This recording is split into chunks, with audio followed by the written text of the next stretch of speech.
Hola a todos, bienvenidos a un nuevo video de Medicina JK, en donde veremos la parte 3 del capítulo 1.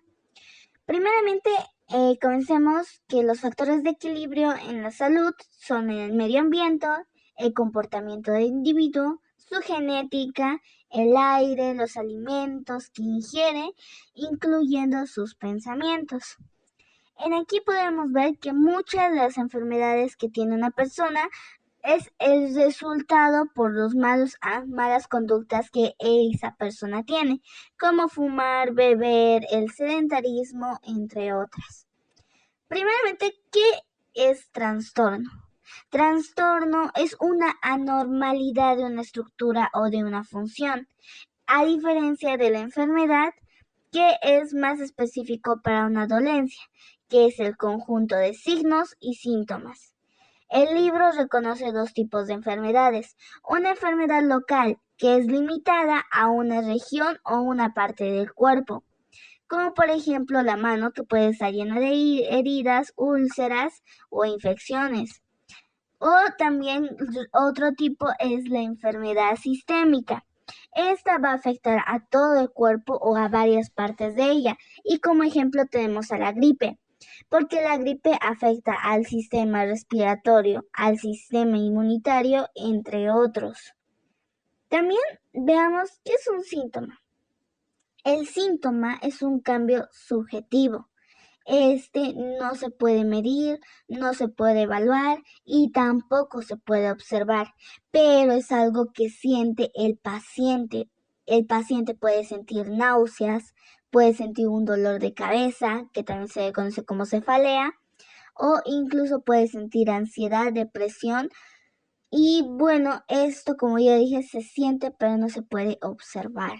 A diferencia de los signos, que son cambios objetivos, estos sí se pueden evaluar, observar, incluso medir, como por ejemplo un edema, que es una hinchazón provocada por la acumulación de líquidos.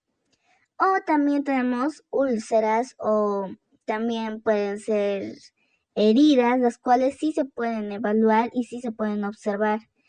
O también puede medirse la temperatura para saber si una persona tiene fiebre o puede padecer de otra cosa, como la presión arterial o incluso una parálisis. Un concepto que nos da el libro, bueno, dos conceptos que nos da el libro es la epidemiología, que va a estudiar dónde, cuándo ocurren las enfermedades, y la farmacología, que estudia los efectos y el uso de las drogas, también conocido como medicamentos, para el tratamiento de enfermedades. Para diagnosticar enfermedades tenemos que saber qué es diagnóstico.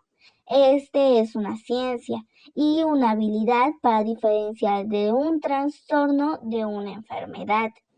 Básicamente esto se va a lograr gracias a la acumulación de síntomas, signos, una historia clínica, un examen físico y pruebas de laboratorio, pero también con una anamnesis, que hace referencia a recolectar información sobre la dolencia que tiene el paciente. Bueno, también hablaremos qué es un examen físico, que es una evaluación ordenada del cuerpo y sus funciones para ver si estas funcionan correctamente. También va a incluir técnicas no invasivas, cuales serán percusión, palpación y auscultación, pero también vamos a medir los signos vitales, comenzando por la presión arterial, seguida del pulso, la temperatura y la frecuencia respiratoria, y también vamos a incluir pruebas de laboratorio. Bien, ahora hablemos sobre terminología anatómica. Vamos a comenzar con la parte más importante y básica, que es la posición del cuerpo. La posición anatómica en bipedestación es mirando al observador, los ojos y la cabeza hacia el frente, los miembros inferiores paralelos del uno al otro, con los pies en dirección al frente. Al igual que tendremos a los miembros superiores ligeramente separados del tronco, pero con las palmas adelante, muy importante. Lo que nosotros conocemos como echado es en medicina, cuando una persona está echado boca arriba, se conoce como supino, pero si está boca abajo, se conoce como prono. Estas posiciones nos ayudan para relacionar las partes del cuerpo con otras. Incluso veremos que muchas de las partes de nuestro cuerpo, o también llamadas regiones, tienen nombres y tienen términos médicos, los cuales se utilizan a veces, como por ejemplo la frente, que se dice frontal. Incluso las mamas se desconoce como mamaria en terminología. Peor aún, el ombligo se conoce como umbilical y muchas partes más. Esta tabla la pueden estudiar, por lo tanto en este video lo voy a obviar porque si no va a ser muy largo. Ahora hablemos con respecto a los términos direccionales. Esto nos va a ayudar a localizar con mejor precisión las partes del cuerpo comparándolas con otras, como por ejemplo que el corazón es superior o está arriba con relación del hígado.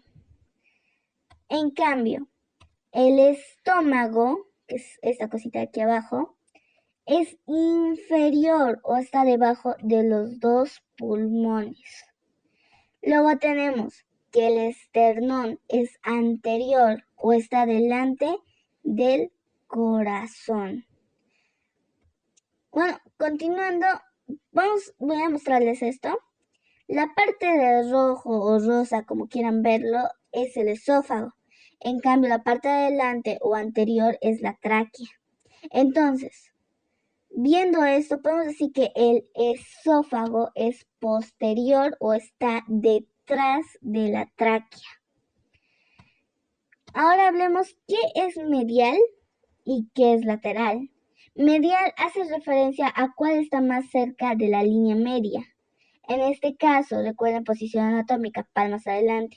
Esto ubica al cúbito medial al radio, porque el cúbito va a estar más cercano a la línea media. En cambio, cuando hablamos de los pulmones, estos van a ser laterales al corazón, porque el corazón está en la línea media y estos están a los costados, están a los lados, están alejados. Ahora también vemos otro que es intermedio o entre, en donde decimos que el colon transverso es intermedio o está entre el colon ascendente y el colon descendente.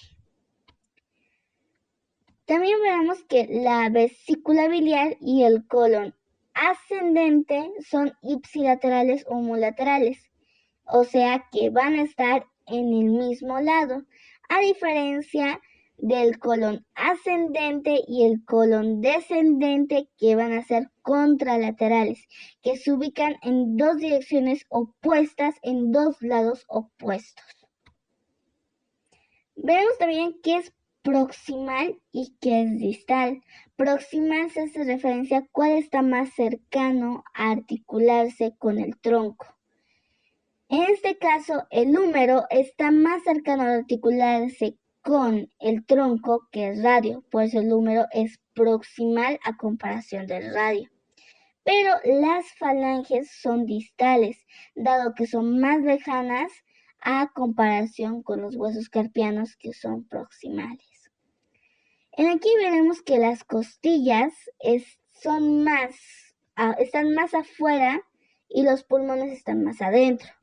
Entonces podemos decir que las costillas son superficiales a los pulmones, pero la piel es superficial a las costillas, porque las costillas están adentro, entonces las costillas son profundas a comparación de la piel, del pecho y de la espalda.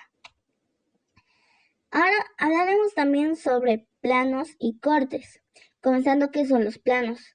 Los planos son superficies planas e imaginarias, las cuales nos permiten ver diferentes vistas del cuerpo para poder interpretarlo de mejor manera.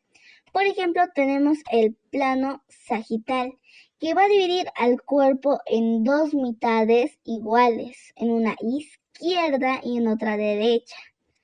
En cambio, tenemos la parasagital, que si bien igual divide en dos mitades, estas son desiguales. Y también tenemos el otro plano, que es un plano coronal o frontal. Este va a dividir al cuerpo en una mitad anterior o delante y en una mitad posterior o detrás. Recuerden, terminología muy importante. También tenemos un plano transversal que va a dividir al cuerpo desde el ombligo, que va a dividir en una parte superior o arriba y en una parte inferior o debajo. También vamos a tener otro plano que es el plano oblicuo, que es cualquier plano que no sea de 90 grados. Ahora hablemos, ¿qué es un corte? Un corte va a ser una sección. Sección hace referencia a corte que se va a realizar a lo largo del plano.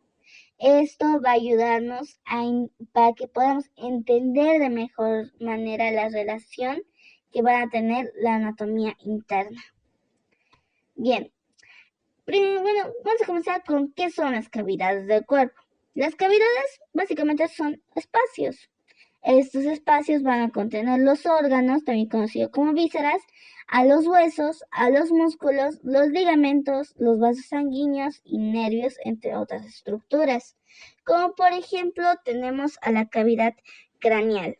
La cavidad craneal va a estar formada por los huesos del cráneo que van a proteger al encéfalo.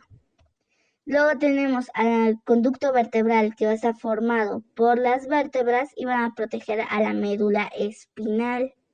Luego tenemos la cavidad torácica, que esta va a estar formada por costillas, músculos del tórax, el esternón, entre otras.